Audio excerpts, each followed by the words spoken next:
Hola, ¿qué tal? Este video se titula La nueva era de la psicología americana. Edward Lee Dworkin en la psicología animal, Bruce Frederick Skinner y John B. Watson en la propuesta conductista, Edward J. Stallman y Clark Leonard Poole, todos forman el conductismo de la psicología americana. La psicología, tal como lo ve un conductista, es una rama experimental que es puramente objetiva de la ciencia natural. Su objetivo teórico es la predicción y el control de la conducta. La introspección no forma parte esencial de sus métodos, ni el valor científico de sus resultados, esto dependiendo de la facilidad con que se prestan a interpretaciones en términos de conciencia.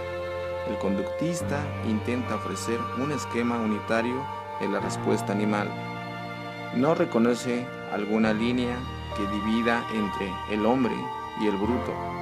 La conducta del hombre, con todo su refinamiento y complejidad, constituye tan solo una parte de su campo total de la investigación.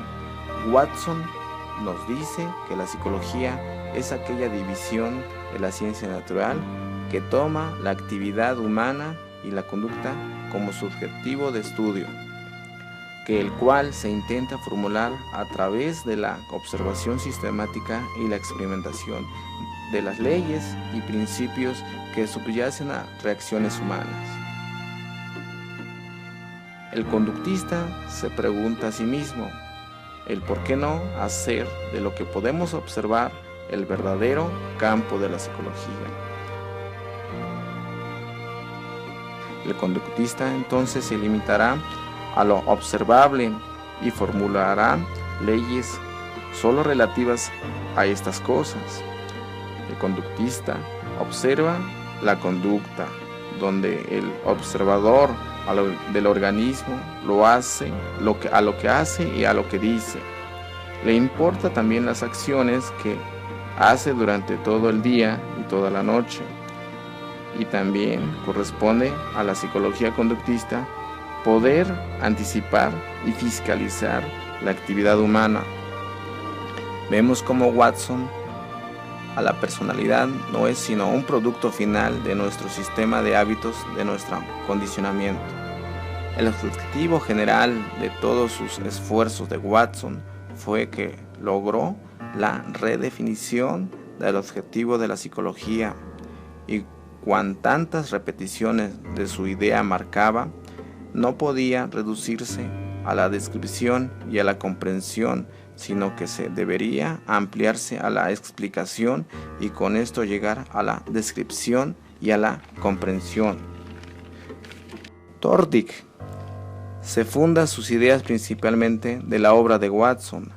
Edward Dworkin entendía que el conexionismo como una psicología de estímulo-respuesta, utilizando leyes de efecto que indicaba que la respuesta a una situación que era seguida de reforzamiento positivo. Su ley establecía una secuencia de respuestas y que podía encadenarse para alcanzar una meta. Y la segunda ley era la ley de preparación. Edward se basaba en la premisa del que el estado de conexión se hacía más fuerte cuando la práctica era repetitiva. También se basó en estudiar la conducta animal dentro de una caja, entendiéndose seguidamente que el conexionismo como una psicología de estímulo-respuesta. Y sus fundamentos filosóficos eran las descripciones externas de la conducta, y también nos decía que el ser humano aprende por ensayo y cometiendo errores, por conexión y también por selección. Skinner también nos dice en su aportación principal la aplicación del conductismo en la enseñanza. Skinner observó la conducta animal de ratones y palomas para poder llegar a analizar y estudiar variables más complejas con el comportamiento del ser humano.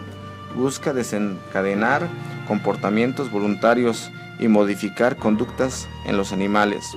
Aplicó su llamado conductismo radical al estudio del comportamiento humano. Skinner gira en torno a la relación entre conocimiento y personalidad, esto es, a las distintas influencias ambientales que determina el desarrollo personal y a la interacción que se produce entre persona y entorno.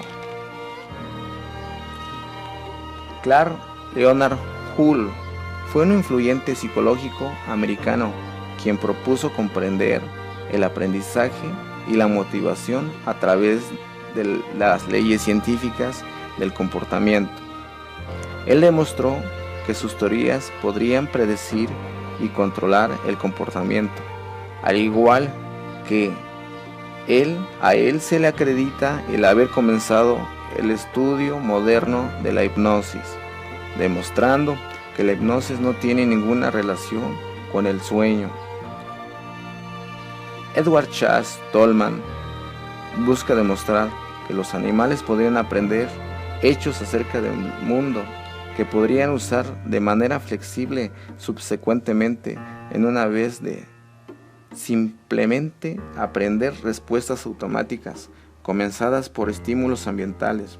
Tolman fue un teórico y decía que los animales podían aprender conexiones en estímulos sin requerir ningún evento explícito que fuera biológicamente relevante para el aprendizaje que pasase en ese momento.